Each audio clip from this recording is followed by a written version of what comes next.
Good evening സാറേ. ഈ Houston വോയിസിലൂടെ സാറുമായിട്ടൊന്ന് കോൺവെർസേഷനിൽ ഏർപ്പെടുവാനായിട്ട് കിട്ടിയ അവസരത്തെ ഓർത്ത് നന്ദി അർപ്പിക്കുകയാണ്. നമ്മൾ രണ്ടുപേരും ലീഡർഷിപ്പിലാണ്, രണ്ട് ധ്രുവങ്ങളിൽ. സാറ് രാഷ്ട്രീയത്തിലും ഞാൻ ഒരു റിലീജിയസ് ഇതിൻ്റെ ഭാഗമായി നിൽക്കുന്നു.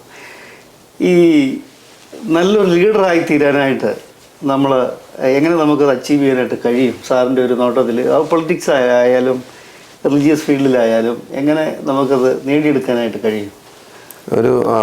എൻ്റെ ഒരു കാഴ്ചപ്പാട് ഞാൻ പങ്കുവയ്ക്കുകയാണെങ്കിൽ, ഒരു ലീഡർക്ക് വേണ്ട ക്വാളിറ്റീസ്, ഒന്ന്, നമുക്ക് ഒരു ലീഡർഷിപ്പ് എന്ന് പറയുന്നതിൻ്റെ ഫൗണ്ടേഷൻ ട്രസ്റ്റാണെന്നാണ് ഞാൻ വിശ്വസിക്കുന്നത്. നമ്മൾ വ്യാപരിക്കുന്ന മേഖലകളിൽ ജനങ്ങളുടെ വിശ്വാസം ആർജിക്കുക എന്നുള്ളതാണ് ഏറ്റവും പരമപ്രധാനമായ കാര്യം. അതിപ്പോൾ ഏത് മേഖല, ഇപ്പോൾ ആത്മീയ മേഖലയിലാണെങ്കിലും രാഷ്ട്രീയ മേഖലയിലാണെങ്കിലും ഇനിയൊരു ഓർഗനൈസേഷനാണെങ്കിലും അല്ലെങ്കിൽ മറ്റൊരു സംഘടനയാണെങ്കിലും ഏത് തന്നെ ആയിരുന്നെങ്കിലും അതിൻ്റെ അംഗങ്ങളായിരിക്കുന്നവർ അല്ലെങ്കിൽ നമ്മൾ ആരെയാണോ അഡ്രസ്സ് ചെയ്യുന്നത് അവർക്ക് നമ്മൾ വിശ്വാസമുണ്ട്. ആ വിശ്വാസ്യതയാണ് ഫസ്റ്റ് എലിമെൻ്റായി ഞാൻ കാണുന്നത്. രണ്ട്, തീർച്ചയായിട്ടും നമുക്ക് ഒരു വിഷൻ ഉണ്ടാകണം. കാഴ്ചപ്പാട് വളരെ പ്രധാനപ്പെട്ട കാര്യമാണ്. മുമ്പോട്ട് സമൂഹത്തെ നമ്മൾ ആരെയാണ് റെപ്രസെൻ്റ് ചെയ്യുന്നത്, നമ്മൾ ആരെയാണ് ലീഡ് ചെയ്യുന്നത്, അവരെ ഒരു ഹോപ്പിലേക്കും അല്ലെങ്കിൽ ഒരു പ്രോസ്പെരിറ്റിയിലേക്കും അല്ലെങ്കിൽ അവരാഗ്രഹിക്കുന്ന പോലെ ഒരു പ്രോഗ്രസീവായി മുന്നോട്ട് നയിക്കാനുള്ള കാഴ്ചപ്പാടുണ്ടാവുക എന്നുള്ളതാണ് നമ്പർ 2. 3, നമുക്ക് നമ്മൾ ഡീൽ ചെയ്യുന്ന വരുന്ന ആളുകളെന്ന് വെച്ച് വ്യത്യസ്ത രീതിയിലുള്ള സ്വഭാവത്തിലുള്ളവരായിരിക്കണം. അല്ലെങ്കിൽ കഴിവുള്ളവരും കഴിവ് കുറഞ്ഞവരും മറ്റ് പല എല്ലാ സാഹചര്യങ്ങളെയും എല്ലാ സ്വഭാവങ്ങളെയും എല്ലാ അപ്രോച്ചിനെയും ഉൾക്കൊള്ളാനുള്ളൊരു മനസ്സ്, ഉൾക്കൊള്ളാനുള്ള വിശാലത, ഹൃദയ വിശാലത. അപ്പോൾ ഇങ്ങനെയുള്ള ഫാക്ടേഴ്സിനെയാണ് ഞാൻ ഏറ്റവും കൂടുതൽ വിലമതിക്കുന്നത്. ആ നിലയിൽ നിന്ന് പ്രവർത്തിക്കാനാണ് ഞാൻ പരിശ്രമിക്കാറുള്ളത്. പക്ഷേ എപ്പോഴും അത് 100% അർത്ഥത്തിൽ നമുക്കാകാൻ കഴിയുന്നുണ്ടോ എന്ന് ചോദിച്ചാൽ ചിലപ്പോൾ കഴിയുമെന്നില്ല.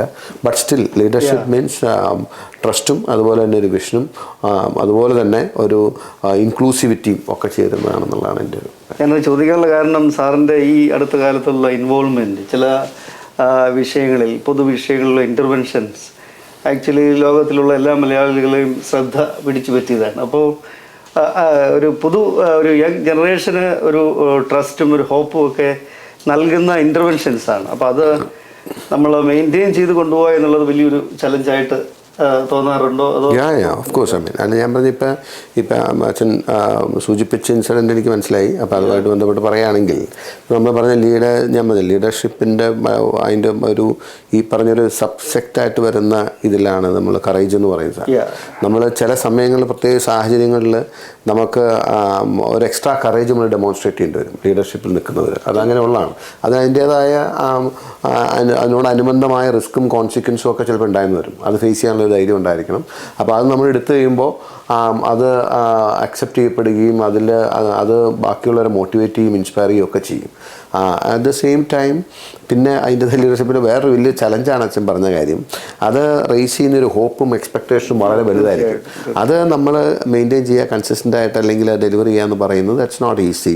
അപ്പം നമ്മൾ നിരന്തരം പരിശ്രമം നടത്തി ആളുകളുടെ പ്രതീക്ഷയ്ക്കൊത്ത് ഉയരുക എന്ന് പറയുന്നത് ഒരു വെല്ലുവിളി തന്നെയാണ്. അതിനുവേണ്ടി ഈ റിസ്ക് ഫാക്ടർ എന്ന് പറയുന്ന വലിയൊരു ഘടകമാണ് ലീഡർഷിപ്പ്. അതെ, ലീഡർഷിപ്പ്. പിന്നെ എസ്പെഷ്യലി ഇതിപ്പോൾ ഒരു പൊളിറ്റിക്കൽ ഇതാവുമ്പോൾ നമുക്ക് ഒപ്പണൻസ് ഉണ്ടല്ലോ. ഒപ്പണൻസ് നമ്മളെ വീഴ്ത്താനും നമ്മളെ അടിച്ചിരുത്താനും അല്ലെങ്കിൽ നമ്മുടെ വീഴ്ത്താനും ഒക്കെ പരിശ്രമിക്കുമ്പോൾ അവർ നേരായും അല്ലാതെയുമായ മാർഗത്തിലൂടെ നമ്മളെ വീഴ്ത്താൻ ശ്രമിക്കും. അപ്പോൾ ആ ഒരു റിസ്ക്കും കോൺസിക്വൻസും അതിൻ്റെ ഒരു ഭാഗമാണ്. So it's part of the game എന്ന നിലയിൽ അതിനെ കാണാൻ കഴിയും. അപ്പോൾ ഒരു സാധാരണ മലയാളി സമൂഹത്തെ സംബന്ധിച്ചിടത്തോളം നല്ലൊരു ലീഡർഷിപ്പിലാണ് അവർ ഹോപ്പ് നിലനിൽക്കുന്നത്. അതുകൊണ്ട് സാറിൻ്റെ ഒരു ലീഡർഷിപ്പിൽ മലയാളി സമൂഹം ഒരു ഹോപ്പ് പ്രതീക്ഷിക്കുന്നു. Thank you so much. എല്ലാ ആശംസകളും. തീർച്ചയായിട്ടും ഉള്ളവരുടെ വാക്കുകൾ ഞങ്ങൾക്ക് പ്രയോജനമാണ്. അതനുസരിച്ച് മുമ്പോട്ട് പോകാൻ ഞങ്ങൾ പരിശ്രമിക്കുന്നതായിരിക്കും. Okay, thank you.